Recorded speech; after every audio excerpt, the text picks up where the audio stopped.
বয়স ফিশিংয়ের 7 দিনই ছিল নদীতে ভাসা অবস্থায়। সে বোটটা হলো এই, তারা এখনও মাছ উঠাই গেছে ওপাশে।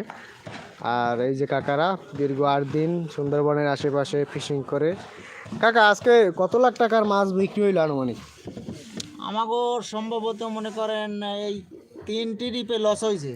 3 ট্রিপ লস হয়েছে না? হ্যাঁ 3 ট্রিপে লস হয়েছে। মোটামুটি মানে 3 ট্রিপে মাছ তেমন একটা পান না? না মাছ পাই নাই, ওই চালান পাতি উঠে নাই।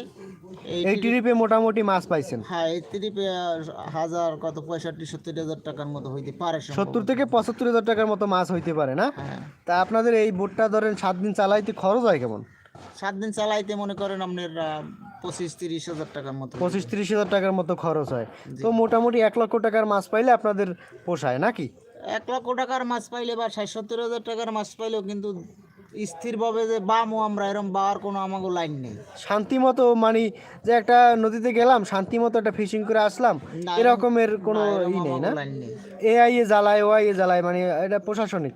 জি। আসলে তাদেরও দায়িত্ব যে সুন্দরবন রক্ষা করা, সেহেতু হ্যাঁ সুন্দরবন রক্ষা করার দায়িত্ব, এটা সত্য কথা। এর কিন্তু